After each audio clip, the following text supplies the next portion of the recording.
সন্ত্রাসে আক্রান্ত পড়ুয়ার এফআইআর নিল Delhi police. Parliament street থানায় অভিযোগ দায়ের। বিএনএসের 2 ধারায় মামলা রুজু। আক্রান্ত পড়ুয়ার অভিযোগে এফআইআর দায়ের। আর আইনি লড়াইয়ে প্রথম পদক্ষেপ দাবি রাহুলের। এফআইআর না নেওয়ায় ধর্নায় বসেন বিরোধী দলনেতা। 7 ঘন্টা পর ধর্না প্রত্যাহার রাহুলের।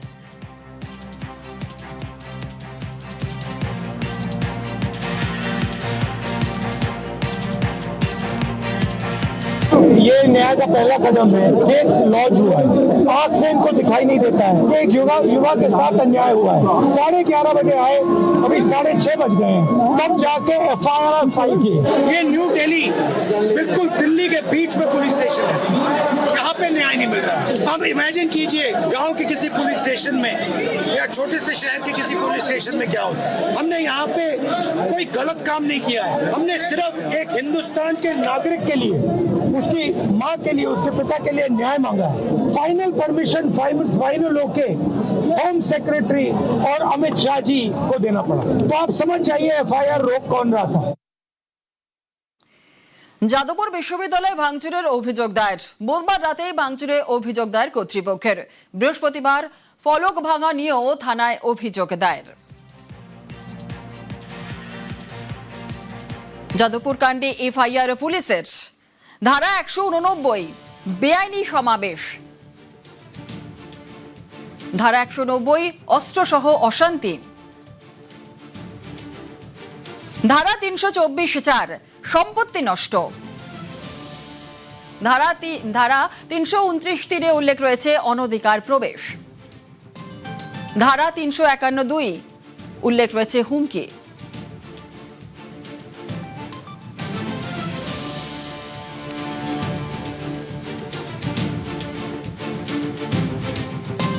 কালকে আমি একটা message from the vice chancellor দিয়েছিলাম for all the stakeholders. তো তাতে পরিষ্কার বলা হয়েছে যে আমরা একটা ইনভেস্টিগেশন কমিটিও করা হবে, প্লাস একটা হচ্ছে পুলিশ কমপ্লেইন লজ করা হবে।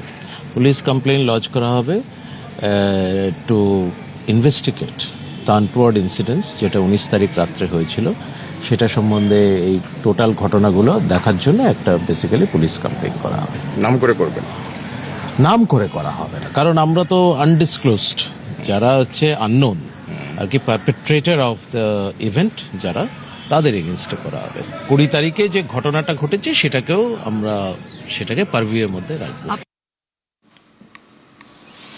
জুড়ল যাদবপুরের এমব্লেম। পড়ুয়াদের সংঘর্ষে ভাঙে ঐতিহ্যের এমব্লেম। নিন্দায় সরব হয় শিক্ষক মহল। গতকাল নতুন করে লাগানো হয় এমব্লেম।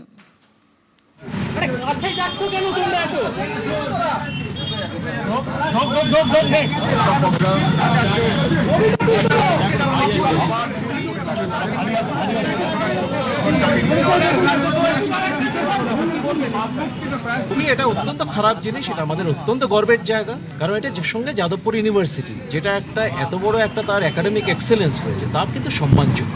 এটা তো ছবি উঠেছে যে অনেকে এর ওপর উঠে গিয়েছিল, তো তার জন্যই সেটা ভেঙে গেছে। এটা আমরা ডেফিনেটলি আমরা পুলিশ কমপ্লেইন করেছি, এবার পুলিশ সেই কমপ্লেনের ভিত্তিতে এনকোয়ারি করে যা আর কি ব্যবস্থা নেওয়ার, সিসিটিভি ফুটেজ পুলিশ যখন চাইবে আমরা ডেফিনেটলি সেটা হচ্ছে প্রোভাইড করব। গতকাল যে মহিমা যাদবপুরে ঐতিহ্যবাহী প্রতিষ্ঠান, যাদবপুর বিশ্ববিদ্যালয়ের মতো ঐতিহ্যবাহী প্রতিষ্ঠানে যে এমবেড ভেঙে ফেলা হয়েছিল, তা পুনরায় উপাচার্য নিজে এসে লাগিয়ে দিচ্ছেন।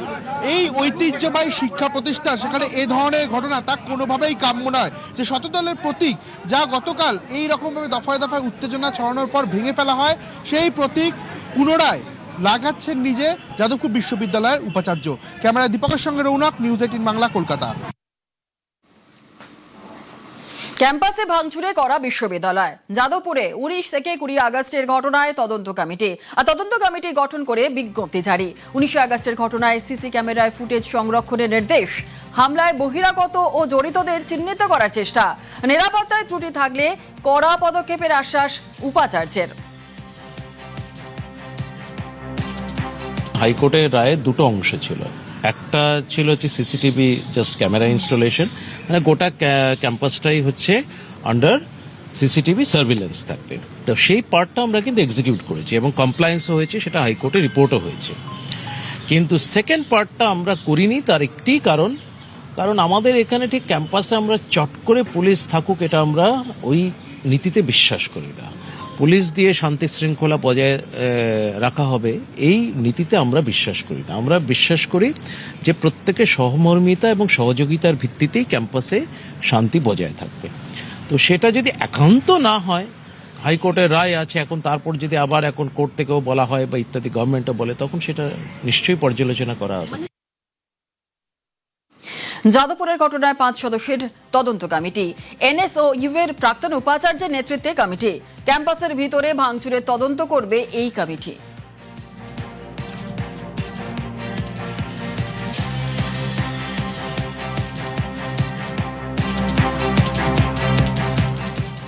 যাদবপুরে ঐতিহ্য রক্ষায় এগিয়ে আসার আহ্বান জিষ্ণু বসুর।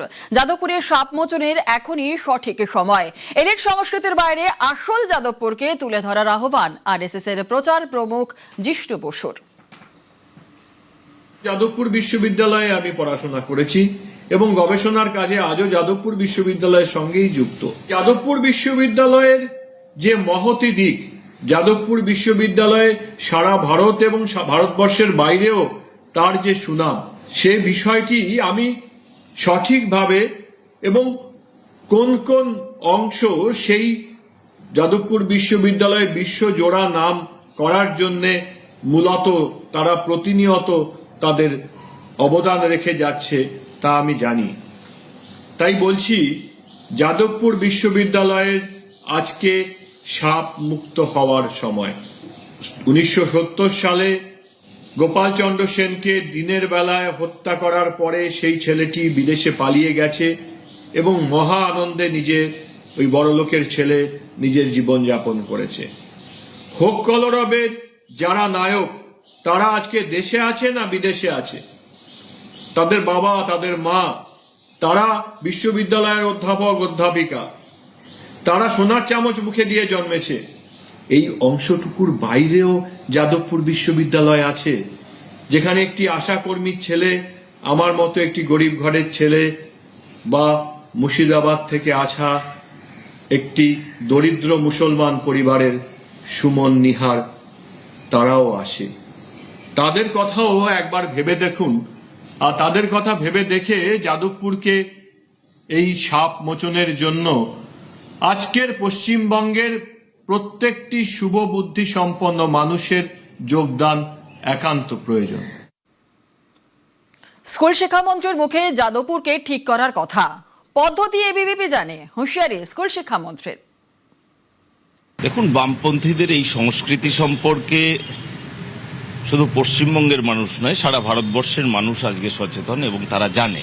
যারা তৃণমূলে ছিল তারা আসলে তাদের একটা বড় অংশ অতি বাম ছিল, আপনারা সবাই জানেন। তাদেরই স্নেহে লালিত পালিত হয়ে যাদবপুরের এই বারবারন্ত। যাদবপুরে গণতন্ত্র কোথায় ছিল যখন সেখানে বিভিন্ন প্রদর্শনী বন্ধ করে দেওয়া হয়েছিল?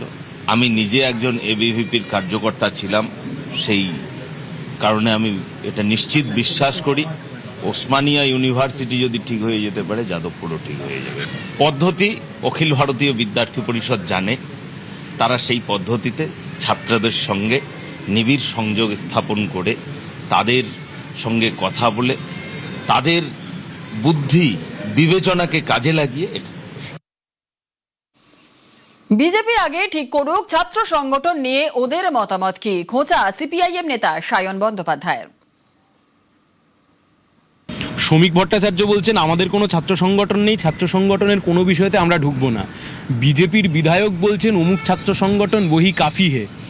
আমরা একটাই কথা খুব স্পষ্টভাবে আপনাদেরকে বলতে পারি, ফালাকাটার বিধায়ক মানে উত্তরবঙ্গের বিধায়ক, মানে উত্তরবঙ্গ থেকে তিনি নির্বাচিত হয়েছেন। এই উত্তরবঙ্গে সেই সময়তে তৃণমূল কংগ্রেসের রাজ্যসভা সাংসদ ছিলেন প্রকাশ চিক বড়াইক। এই সুকান্ত মজুমদার সেই সময়তে বলেছিলেন প্রকাশ চিক বড়াইকরা গরু পাচার করে টাকা কামায়, সেই টাকা কালীঘাটে ভাইপোর কাছে যায়। সেই প্রকাশ চিক বড়াই আজকে বিজেপির রাজ্যসভার সাংসদ। ফলে তৃণমূলের লোক সিপিএম এর কাছে লালিত পালিত হয় না, তৃণমূলের চোরেরা বিজেপির কাছে ভালো তৃণমূল হিসেবে লালিত পালিত হয়। গোটা রাজ্যের মানুষ এটা দেখছে। যাত্রী সুরক্ষায় জোর, রেলপথে ফাটল খুঁজে বার করতে এবার নয়া প্রযুক্তি। তরঙ্গ পাঠিয়ে রেল লাইনে ত্রুটি খুঁজবে এই প্রযুক্তি। ছোট ফাটল থেকে ভবিষ্যতে কি হতে পারে তা আগাম জানিয়ে দেবে আল্ট্রাসনিক প্রযুক্তির মেশিন। শিয়ালদা ডিভিশনে এরকম 20টি মেশিন রেল লাইনে ফাটল খোঁজার কাজ শুরু করলো।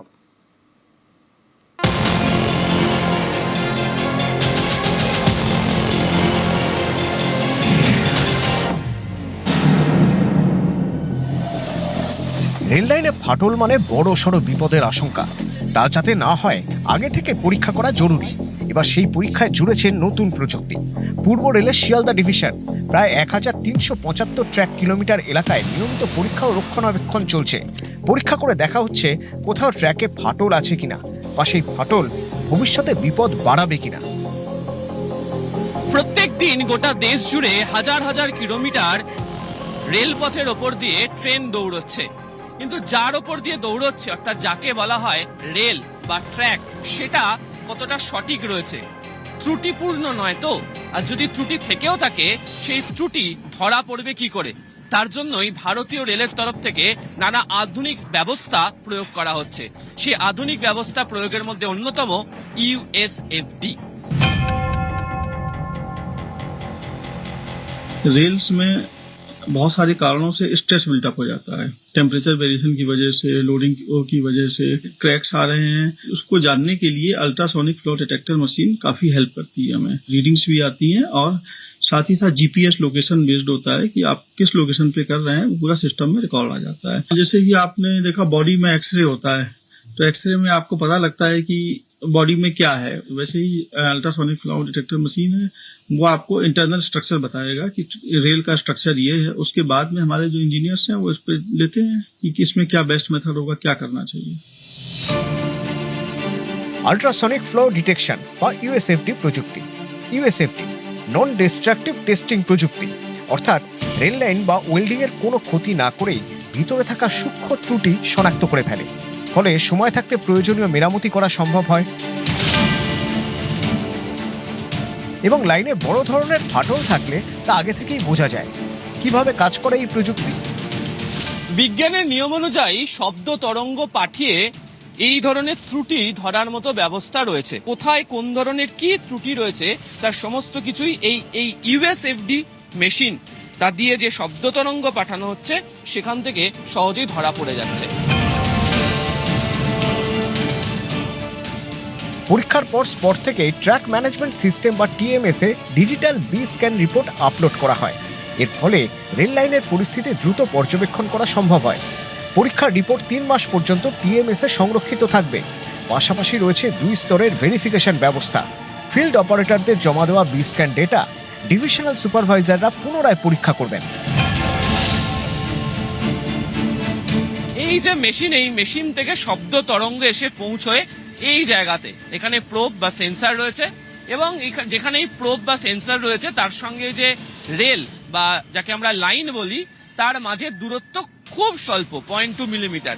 সেই মাঝের অংশেও যাতে কোনোভাবে কোনো বাতাস থাকতে না পারে তার জন্য জলের ব্যবহার করা হয় এবং তার ফলে শব্দ তরঙ্গ যেমন দেখতে পাচ্ছেন খুব সহজেই এর মধ্যে প্রবেশ করতে পারে এবং এই যে উচ্চতা, এই যে ট্র্যাকের বা রেলের, তার অনেকগুলো ভাগ করে রাখা রয়েছে এই মনিটরের মধ্যে, যা দেখতেও পাওয়া যায়। তার ভিত্তিতেই রেল চলাচল ওখান দিয়ে করানো যাবে কিনা তা নির্ভর করে।